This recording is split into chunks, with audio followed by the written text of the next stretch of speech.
नमस्कार मित्रांनो, स्वागत आहे तुमचं आपल्या चॅनलवर। आज 5 मार्च आणि लपंडाव या मालिकेमध्ये जबरदस्त असा ट्विस्ट आलाय। सखी आता कान्हाच्या प्रेमात पडली आणि हे तिला आता रिअलाइज झालंय आणि ती लवकरच कान्हाला प्रपोज करणार आहे।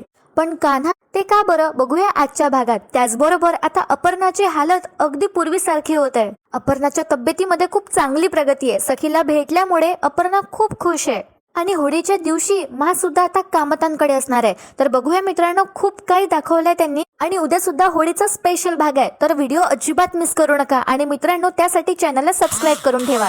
सुरू करूया आजच्या भागाला। आजचा भाग सुरू होतो। आता कान्हा सखीला म्हणत असतो की तुमचं सगळं काम झालंय ना, चला मग आपण घरी जाऊया। तर आता सखी म्हणत असते, नाही ना, मी त्या ब्राऊन कोटवाल्या मुलाला शोधतीये। इतका बेजबाबदार मुलगा आहे ना तो, त्याच्या आईला त्यांनी ते एकटं सोडलं आणि निघून गेला कुठेतरी फॉर्म भरायला। तर कान्हा मुद्दामच सखीला म्हणतो, ब्राऊन कोटवाला, बहुतेक त्याला मी बघितलंय कुठेतरी। आणि कान्हा इकडे तिकडे बघू लागतो आणि बरोबर त्याने काढून ठेवलेल्या कोटकडे त्याचा इशारा करतो। त्या कोटकडे तो चालत जातो। सखी त्याच्या मागे मागे जाते आणि कान्हा म्हणतो, अरे हे बघा, हा काय तर ब्राऊन कोट आणि यावर तर फॉर्म पण आहे। तर सखी म्हणते, हो ना, त्याचं नाव सुद्धा कान्हाच आहे। कान्हा म्हणतो, हो, या फॉर्मवर सुद्धा पेशंटचा मुलगा म्हणून कान्हाचंच नाव लिहिलंय, त्याच आहे हे सगळं। पण मात्र आता सखीला कान्हावर शंका येते आणि सखी कान्हाला विचारते, कान्हा, तुझा कोट कुठे आहे? कान्हा आता एका क्षणासाठी शॉक मध्ये जातो, पण तो लगेच सिच्युएशन सावरून घेतो बरं का। आणि तो सखीला म्हणतो, माझा कोट का? हा तो गाडीवरच राहिलाय। काय ना, हल्ली इतकं उकडतंय आणि त्यात मला सवय पण नाही ना असं कोट वगैरे घालायची। सखी आता कान्हाला परत विचारते, तुझ्याकडे सेम असाच कोट आहे ना?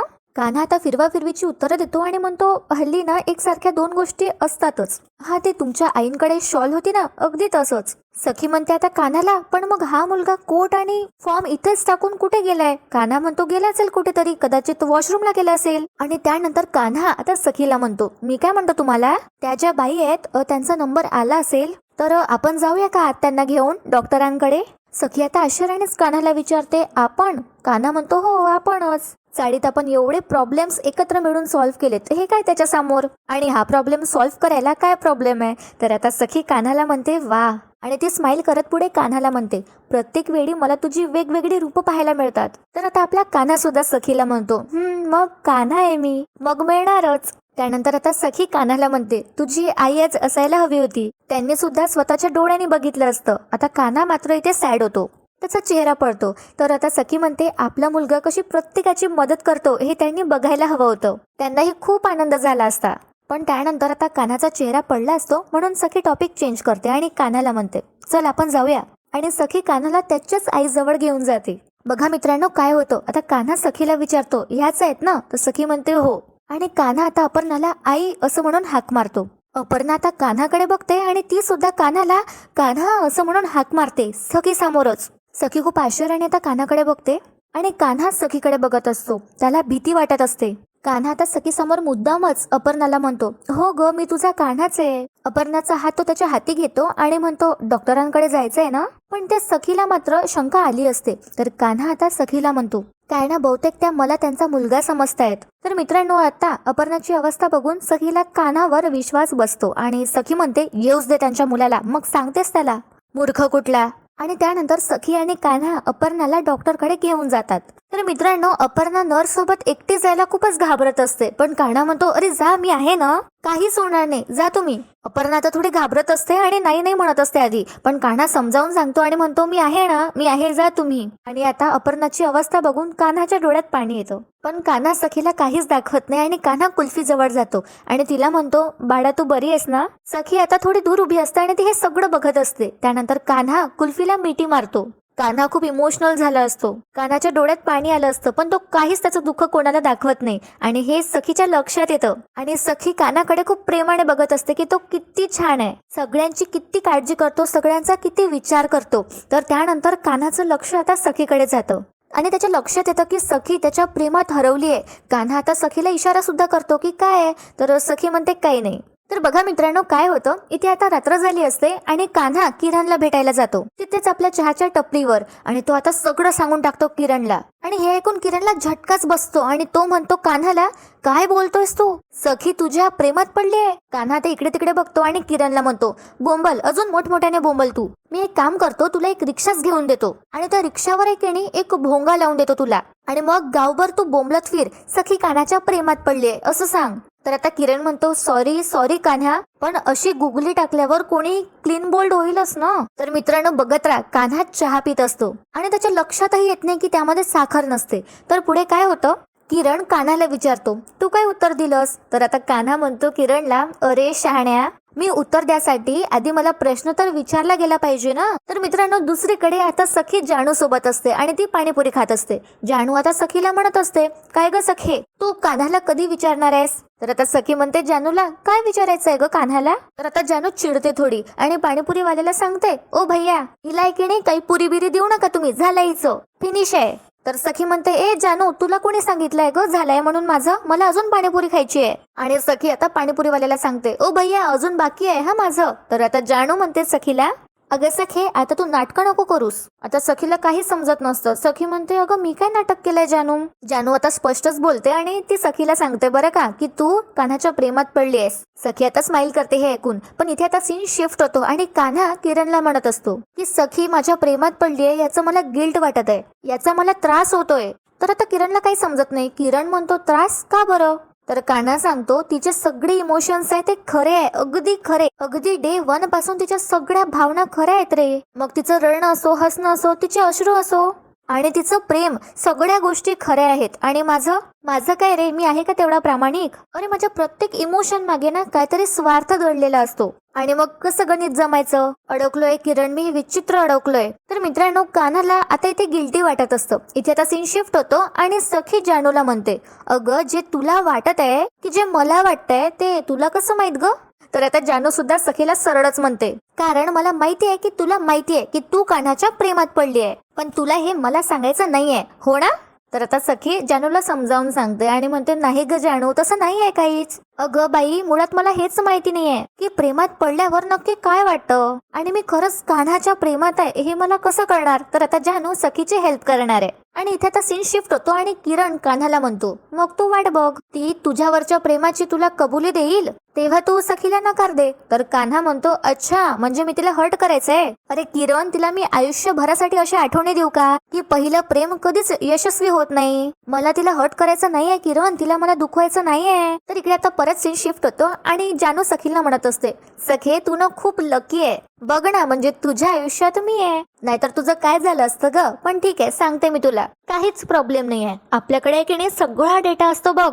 सखी आता आश्चर्याने तिच्या बोलण्याकडे बघत असते, ऐकत असते. जानू आता पुढे सखीला सांगू लागते, हे बघ, सगळ्यात पहिले की नाही सखी, आपण ज्याच्या प्रेमात पडतो ना त्याच्याकडे आपण असं ओढल्या जातो, आणि एवढंच नाही तर नकळतपणे आपण त्याला पण आपल्या जगात असं ओढून घेतो. तर मित्रांनो सखी आता परत तिच्या स्वप्नात हरवते आणि तिला आठवतं सगळ्या जुन्या मोमेंट्स. सखी आता तिच्याच जगात हरवलेली असते. त्यानंतर आता जानू म्हणते, सखी आता दुसरी गोष्ट, असं म्हणतात मनापर्यंत पोहोचवायचा जो रस्ता असतो ना तो पोटापर्यंत जातो, तो पोटापासून जातो, म्हणून आपण त्याच्या खाण्यापिण्याची लय काळजी घेतो. तर इथे आता सखीला हे सुद्धा आठवतं की कसं ती प्रेमाने रोज कानासाठी टिफिन बनवते, तेही त्याच्या आवडीचं. पुढे आता ही जानू म्हणते सखीला, त्याला ना जे जे आवडतं आपण ते सगळं करायला लागतो. आता सखीला हळूहळू रिअलाइज होत असते की ती खरंच कान्हाच्या प्रेमात पडली आहे. आणि नंतर जानू आता सखीला सांगते, तुला माहिती आहे का ग सखे, हे ना शेवटचं सगळ्यात भारी आहे. म्हणजे हे बघ, त्याला कोणतं यश मिळालं ना की त्याला पावशेरभर तर आपल्याला किलोभर आनंद होतो. तर आता सखीला हे सुद्धा आठवतं की जेव्हा कान्हाला नोकरी लागली होती सरकारच्या ऑफिसमध्ये, तेव्हा सखीने किती चांगल्या प्रकारे त्याला ट्रीट केलं होतं, त्याला दही खायला घातलं होतं आणि सखी खूप खुश आणि एक्साइटेड होती कान्हासाठी. हे सगळं आता सखीला आठवतं. त्यानंतर आता जानू म्हणते सखीला की आणि त्याला जर कोणी उलट सुलट बोललं तर आपल्या नाकाला पण मिरच्या झोंबायला लागतात. आता हे ऐकून सखीला रिसेंट वालाच आठवतं, तिने कसं शेखरची काढली होती ते, त्याने कान्हाचा अपमान केला होता म्हणून.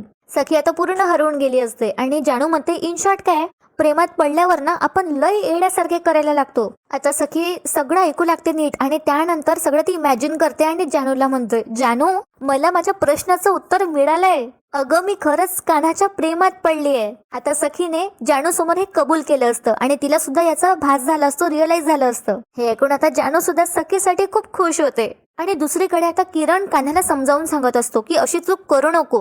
किरण कान्हाला म्हणत असतो, अरे कान्हा, तू एकाच वेळी 2 दगडावर पाय नाही ठेवू शकत. तू एक गोष्ट लक्षात घे, एकाच वेळेस तू सगळ्यांना कसं खुश ठेवू शकणार आहे. आता कान्हाला सुद्धा काहीच समजत नसतं, त्याचा पूर्ण गोंधळ उडाला असतो. तर किरण म्हणतो, तू ऐकणे कान्हा, एक काय तो निर्णय घे. तुझ्या मनाला विचार, तुझं मन काय सांगतंय. तर कान्हा म्हणतो, एक मन असतं तर सांगितलं पण असतं, पण इथे माझी 2 मनं आहेत. एक कान्हाचं मन, एक कबीरचं मन. कान्हाला सखीचं प्रेम हवंय आणि कबीरला त्याला सखीच्या प्रेमाची भीती वाटते, त्याला गिल्ट वाटतं. काय करू रे मी, कोणाचं ऐकू, मला ना याचं टेन्शनच आहे. मी आहे ना ऍक्च्युली चक्रव्यूहात अडकलोय. तर आता किरण कान्हाला म्हणतो, पण तू सखीच्या प्रेमात पडला आहेस का. तर मित्रांनो, आता कान्हा काही बोलणार तितक्यात तिथले एक काका बोलतात चहावाल्याला, तुला किती वेळा सांगितलं की मला बिन साखरेचा चहा दे म्हणून. तू मला किती गोड चहा दिलायस. आता हा चहावाले जे काका असतात ते इकडे तिकडे बघतात आणि त्यानंतर ते कान्हाला म्हणतात, ओ कान्हा दादा, बिन साखरेचा चहा तुम्ही प्यालात. कान्हा म्हणतो, हो, अरे मला तर कळलंच नाही की हा बिन साखरेचा चहा आहे म्हणून. तर आता किरण कान्हाला टोमणं मारतो आणि म्हणतो, पण मला कळतंय, म्हणजे प्रेमात पडल्यावर होतं असं. बिन साखरेचा चहा सुद्धा गोड लागतो. कान्हा, तू प्रेमात पडलायस. सॉरी हा कबीर. तर आता किरण परत परत कान्हाला जाणीव करून देत असतो, माने त्याला म्हटलं असतं म्हणून. आणि कान्हाला सुद्धा आता काहीच सुचत नाही, म्हणून तो आता सखीला इग्नोर करायला लागतो. मित्रांनो, इथे आता सीन शिफ्ट होतो आणि अपर्णा चक्क स्वतःच्या हाताने जेवण करत असते. अपर्णाला सगळं हॉस्पिटल मधला सीन आठवत असतो. तिला सखी आठवत असते. सखीने कसं तिला सांभाळून घेतलं, मिठी मारली, हे सगळं अपर्णाला आठवत असतं. तितक्यात तिथे आता मा येतात जेवण करायला. त्या डायनिंग वर बसतात आणि अपर्णाकडे ते बघू लागतात. अपर्णाकडे बघून मला खूप आनंद होतो आणि खूप नवलही वाटतं. अपर्णाच्या केअरटेकरला आता मा म्हणतात, किती दिवसांनी मी अपर्णाला असं तिच्या हाताने खाताना बघितलंय, तेही स्वतःच्या हाताने. तर ही केअरटेकर सांगू लागते मला, माई, आधी मी त्यांना भरवलं, पण आता त्या स्वतःच्या हाताने खातायत आणि ही त्यांची दुसरी पोळी आहे. आज त्या व्यवस्थित जेवतायत. तर मा म्हणतात, हो का, बरं एक काम कर, फ्रीज मध्ये ना आईस्क्रीम आहे, काढून ठेव हा, आज अपर्णाचा मूड चांगला आहे. तिचं जेवण झालं ना की तिला दे आणि तू पण खाऊन घे. तर ही जी केअरटेकर असते ती सुद्धा खुश होते आणि म्हणते, हो माई चालेल. आणि ती अपर्णासाठी आईस्क्रीम घ्यायला जाते. आणि अगदी आता आपल्या आईसारखं मा अपर्णाला विचारतात, अपर्णा बाळा, तुला आईस्क्रीम आवडतं ना. अपर्णा आता स्माइल करते आणि मान डोलावते. पण मला वाटत असतं की डॉक्टरांकडे गेल्याचाच हा परिणाम आहे. आणि मा मनात म्हणतात की कबीर अपर्णाला वेळीच डॉक्टरांकडे घेऊन गेला, त्याचा गुण येतोय असं दिसतंय, पण हा गुण तर सखीचा आहे हे त्यांना अजून माहितीच नाही. तर इथे आता परत सीन शिफ्ट होतो. आपल्याला सरकार दाखवली जाते. ती तिच्या रूम मध्ये असते आणि ती सखीचा विचार करत असते. त्यानंतर ही सरकार स्माइल करते आणि म्हणते, सगळे ऋतू आपापल्या वेगाने आपापल्या गतीने चालताय आणि सगळं माझ्या प्लॅन नुसार सुरू आहे. सखी, ती तर कान्हाच्या प्रेमात पूर्णपणे पडली आहे हे आता स्पष्ट दिसतंय. आणि कान्हा तर मी सांगितल्याप्रमाणे माझ्या इशाऱ्यावर एकदम करेक्ट चालतोय आणि ऑफकोर्स यापुढेही तो चालत राहणार. मी माझ्या स्वप्नांच्या अजून जवळ पोहोचतेय, आता जास्त दिवस नाहीये, असं सगळं ही मनस्विनी स्वतःशी बोलत असते आणि स्वतःला म्हणत असते. पुढे आता ही म्हणते, एकदा का त्या कान्हाने योग्य वेळी त्या सखीवर घाला घातला, बरोबर वार केला की मग सखीने कुठलीही तक्रार न करता या प्रॉपर्टीच्या पेपर्सवर ती सह्या करेल. प्रॉपर्टीचे पेपर्स आता ही मनस्विनी तिच्या हाती घेते आणि त्याकडे बघत म्हणते, मग ही संपूर्ण प्रॉपर्टी माझी आणि या संपूर्ण कामत एम्पायरची मालकीण म्हणजेच एकुलती एक मालकीण मीच होईल, तेही कायद्याने, असं म्हणत ही मनस्विनी आता हसते. आणि बघा ती पुढे काय म्हणते. स्वतःची ती आता वाईन वगैरे पित असते ग्लासमध्ये आणि ती स्वतःला म्हणते, कॉंग्रॅच्युलेशन्स मनस्विनी. आणि जर का त्या कान्हाने जास्त हुशारी केली तर त्याला फोटो फ्रेम मध्ये टाकून चंदनाचा हार घालेन मी त्याच्या फोटो फ्रेमला. तर बघा मित्रांनो, इथे आता काय होतं, सीन शिफ्ट होतो. सखी तिच्या खोलीत असते, सखी घरी आली असते आणि कान्हा सुद्धा आता घरी आला असतो आणि तो फ्रेश वगैरे सुद्धा झाला असतो. सखीने आता नाईट ड्रेस वगैरे घातला असतो आणि ती मोरपीस ठेवते दोघांच्या मध्ये. आता कान्हा फ्रेश होतो आणि येऊन बसतो बेडवर. तो सखीकडे बघतो आणि त्याला सगळं आठवतं की सखी कशी त्याच्या प्रेमात पडत चालली आहे, म्हणून तो सखीला आता इग्नोर करतो. तो सखी सोबत बोलत नाही. त्यामुळे आता सखी विचारते कान्हाला, काय झालंय, तू दमलायस का. कान्हा म्हणतो हो. तर सखी म्हणते मग एक काम कर, तू पोटावर झोप, मी तुझी पाठ चेपून देते. तर कान्हा म्हणतो नाही नाही नको, त्याची काहीच गरज नाहीये, काय ना मला सवय नाहीये त्याची आणि तुम्ही सवय लावूनही घेऊ नका, आणि तसंही माझं अंग दुखत नाहीये. तर आता सखी कान्हाकडे बघते आणि म्हणते हो का, बरं मग तू कसे माझे पाय चेपून दिले होतेस, मी चेपून देते तुझे. सखी आता कान्हाचे पाय सुद्धा पकडते, पण कान्हा म्हणतो हो असं काही करू नका, तुम्ही कुठे मी कुठे, प्लीज असं करू नका. तर आता सखी कान्हाला म्हणते सॉरी, मी तुला खूप ऑकवर्ड करतेय का. तर आता कान्हा सखीला म्हणतो तुम्हाला मी खरं सांगू की बरं सांगू. तर सखी म्हणते खरंच सांग. मग लगेच सखी म्हणते नाही नाही बरंच सांग. तर कान्हा म्हणतो बरं सांगायचं तर तुम्ही नाही करत आहे मला ऑकवर्ड. पण मात्र काहीतरी बिनसलंय कान्हाचं हे सखीच्या लक्षात येतं. कान्हा बेडवरून आता उठून जातो आणि तो पाणी पित असतो. तर सखी आता कान्हाजवळ जाते आणि म्हणते नाही, हे तू मनापासून नाही बोलत आहे, तुझ्या चेहऱ्यावर मला क्लिअरली दिसत आहे. सखी आता कान्हाच्या खांद्यावर हात ठेवते आणि म्हणते कान्हा ऑल ओके आहे ना. कान्हा आता हळूच त्याचा खांदा साईडला करतो आणि म्हणतो नाही नाही सगळं ओकेच आहे, काय होणार. कान्हा आता सखीला मुद्दामच इग्नोर करत असतो. हे सखीच्या थोडं लक्षात येतं आणि सखी कान्हाला म्हणते काही नाही, तू नेहमी सारखा नाही वागत आहेस आणि तू कान्हा सारखा नाही वागत आहे. तर कान्हा म्हणतो असं काही नाहीये, मी कान्हाच तर आहे, तोच तर आहे मी. मग आज काय बदल घडलाय. तर सखी म्हणते घडलाय, बदल घडलाय कारण तू जर एरवीचा कान्हा असतास ना तर तू माझी फिरकी घेतली असतीस, मस्करी केली असती आणि तुझं बकबक मशीन चालू ठेवलं असतं तू नॉन स्टॉप. पण आजचा कान्हा तो तर सायलेंट मोडवर गेलाय. तर कान्हा आता सखीला फिरवा फिरवीची उत्तरं देतो आणि म्हणतो ऍक्च्युली आजचा दिवसच तसा होता, हेक्टिक होता. तर सखी सुद्धा आता कान्हाजवळ जाऊन बसते आणि सखी म्हणते अरे दिवस असतोच थकवणारा, शेवटी तो दिवस आहे. दिवस आपल्याला रियालिटीची जाणीव करून देतो आणि रात्र रात्र तर स्वप्नांची असते, पलीकडल्या जगाची असते. सखी आता कान्हाकडे बघते आणि म्हणते आणि कधी कधी रात्र प्रेमाची सुद्धा असते. पण आता कान्हाला गिल्टी वाटत असतं. कान्हा मनात म्हणतो सखी मला सगळं कळतंय, तुझ्या मनात आता काय चाललंय, पण सखी प्लीज मला प्रपोज करू नकोस, असं काहीही करू नको जेणेकरून माझ्याकडून तुझं मन दुखावलं जाईल, मला तुझं मन मोडायचं नाहीये सखी. तर कान्हा त्याच्या विचारात असतो. सखी आता कान्हाकडे बघते आणि त्याच्या जवळ जाते, त्याच्या खांद्याला ती तिचा खांदा लावते आणि म्हणते काय झालंय. हे कान्हाच्या लक्षात येतं आणि कान्हा एकदम बाजूला सरकतो, सखीच्या दूर जातो. सखी म्हणते अरे मीच आहे आणि असं भूत बघितल्यासारखं काय करतोयस तू, मी काय तुला खाणार आहे का.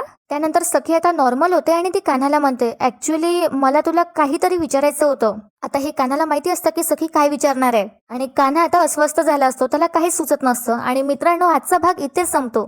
उद्याच्या भागात आपण पाहणार आहोत सखी कान्हासोबत मस्ती करत असते. कान्हाच्या बाईकची चावी सखी तिच्या मुठीत ठेवते आणि कान्हाला म्हणते हिम्मत असेल तर माझी मुठ्ठी उघडून दाखव आणि तुझी चावी घेऊन दाखव. आणि त्यानंतर हे सगळं सरकार बघून घेते आणि ती सखीला म्हणते तुला नाही वाटत आहे का ग की हे जरा अति होत आहे, तू कान्हाच्या प्रेमात पडली आहेस का. आणि त्यानंतर होळीचा स्पेशल भाग सुद्धा आपल्याला पाहायला मिळणार आहे.